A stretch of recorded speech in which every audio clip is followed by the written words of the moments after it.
That was fast. Maybe even too fast for some people. But how did you get here? Well, there are two main reasons. First one is the combination of Self-Chill plus Winter Review, and the second one is Cyclone quality stacking. Let's go over them in detail. Winter Review is a well-known item. The most important part is the line, the effect of chill on you is reversed. What this means is that if you chill with 30% effect, you're getting 30% action speed. Action speed multiplies effects such as movement speed, attack speed, cast speed, and stun recovery. And that amount is no joke.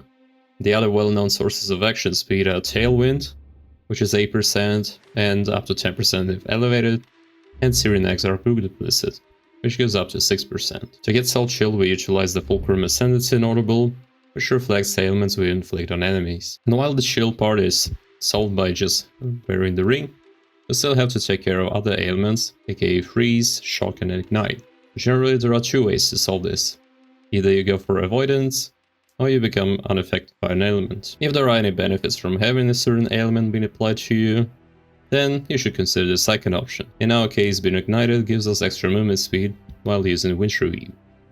If there are no such cases, it's usually easier to get the avoidance. Important note is that you cannot use generic ailment avoidance, such as Fury of Elements, Storm Shroud, or Ancestral Vision, because this screws over your Self-Chill component. So you can get unaffected by Ignite either as an elevated prefix modifier on Shaper or on Boots, or as a chieftain for Forbidden Jewel. If it feels like too much work for too little, then we are getting cannot be ignited implicit and move on. Solid Freeze is pretty trivial. You can do this either with the boot craft, or you can pick up the Brine King Pantheon. You should know that you should not use the 50% reduced shield effect on your Pantheon upgrade, because well, that makes it Self-Chill much worse. Shock can be solved by wearing an Impulsor, but since there are no benefits of us being shocked, we're going for avoidance on the Mage Blood. The second part is Cyclone quality scaling. By default you are getting slowed by a Channeling Cyclone, but with enough gem quality you can reach a point where you have more movement speed while channeling it. I only use Enhance that support Cyclone and Ashes of the Star Amulet,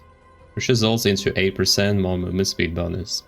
Some people might suggest running Dialos on top of all of this, with quality on Cyclone and plus level on Enhance, but I don't feel like it's worth sacrificing a very well crafted rare body armor. Since I mentioned Fulcrum already, let's go over the whole Ascendancy. Scavenger is very powerful and flexible. For the count that I'm doing, I opt into Fog Shade to get more movement speed and evasion. I'm full life the whole time, with the help of Overleech, Slay Forbidden Jewels. If you wanna get more max hit, then pick up Clock of Flame, or you can even use Blunderbore for more area effect and max life, if you don't hate the Brutal Shrine knockback downside. The second point is Fulcrum for consistent ailment application on no cells. And then the last point goes for Death Rush. Even though we only get Adrenaline on kill, it lasts for 5 seconds, and in the mapping scenario, that's basically the full uptime. Now into the items. Vanishing Blade is the best sword base. Because of this, we don't have to focus on Alley Pen, next to the implicit, and the Runecraft is pretty busted. You can get up to double flat alley damage rolls. Devoros is a very nice helmet, and the extra dex can be tattooed for movement speed on the passage tree. I got an 80% corruption. It's a very scarce item, so you might have to settle on 90%er and then take extra restoration points on the passive tree. These boots are probably the most annoying thing you can make. The main issue here, as you can see, is that we have an elevated suffix for Tailwind with increased effect, and then elevated prefix with unaffected by ignites. And then on top of this, we want to get a good movement speed roll and an open prefix for freeze immediately corrupt. And I wouldn't like to give up my Pantheon stun for Brine King. And then if you feel like it's just too much of a hurdle, then I don't know, make regular Tailwind boots or even Eldritch crafted boots with action speed implicit. Ash is there primarily for the Cyclone movement speed. You're still getting small extra bonuses from scaling level and quality on all of the gems you use. Other gear pieces are just generic Statifix and Res. I got Chaos Res on each of them, but you can also just run Light of Meaning in the bottom Cyan area and get like 90% Chaos Res this way. And then I obviously run Mage Blood.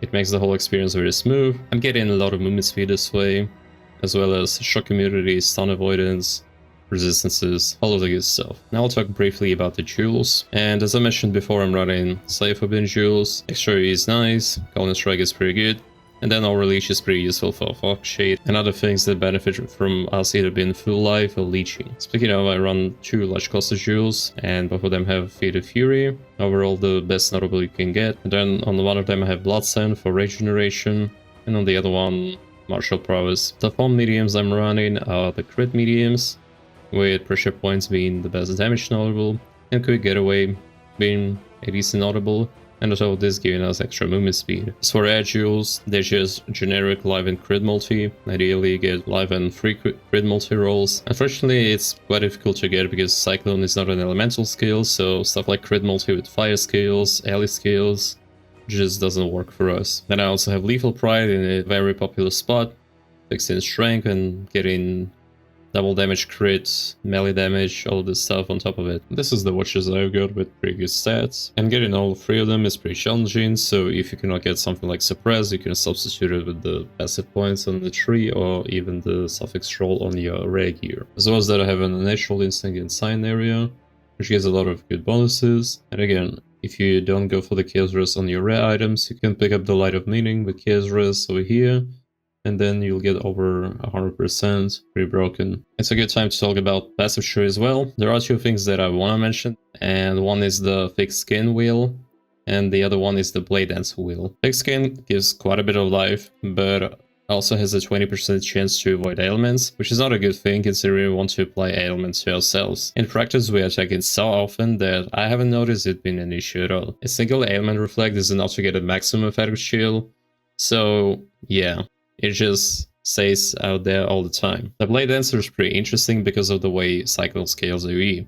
So the Cyclone has a base radius of 1.6 meters, and then you get 10% extra AoE per 0.1 melee strike range, which makes the Blade Dancer cluster and the Mastery a very efficient way to scale extra AoE. A quick word about gems.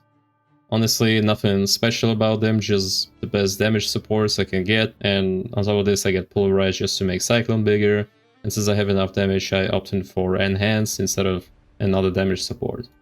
Another 6 link is just a bunch of gems that benefit from quality. In my helmet I have the Aura setup, which is Grace, Haste and Precision, supported by Enlighten. Another falling is just dedicated to our guard skill. We have so many sockets, why not? And in total I get into 80% uptime on Sealskin. Because of this CDR we get on both automation and the Sealskin gem itself. And my last 2 gem slots are Blood and Sand for even more effect and Vaal Haste. Obviously you can use Vaal 21 Haste on your helmet setup, but I have enough gem sockets and the 21 Vaal Haste is just quite expensive. And as you can see I have 2 sockets left. If you have any idea what to use them for, go for it. Leaf Slam plus Faster Attack sounds like the most obvious idea, but with this much movement speed and Frostblink I don't feel like it's needed. I'll mention very quickly a different setup that I was using before I started using swords. It was perfectly serviceable, but the one I'm currently running is just better. I'll still link the mace variant in the description. So, my initial plan was to use maces, scale physical damage for the runecraft, and run Hatred, so you can get a lot of extra elemental damage. Hatred is also mandatory for crit mace archetype, because we can get up to 1.8% base crit with the Watcher's Eye, and maces have a terrible 5% base crit. I wanted to get to Galvanic Hammer plus Painforger area, but unfortunately I just didn't have enough points. You can still get an easy access to Rage and 2 very good crit clusters on the left side, and on top of this, if you're a fan of Shockwave, then you can use Shockwave. And otherwise the gear and gems are pretty similar, bar a few Eldritch implicits, jewels like this large cluster jewel that has Fortify on it, and few supports. And that's all that I wanted to talk about. The takeaway from all of this is that I'm just trying to go for as much movement speed as I can. Yeah, you can do a lot of different things here. If you feel like you don't need Enhance, just pick up another damage support. If you don't want to make double elevated boots, well, just don't go for them.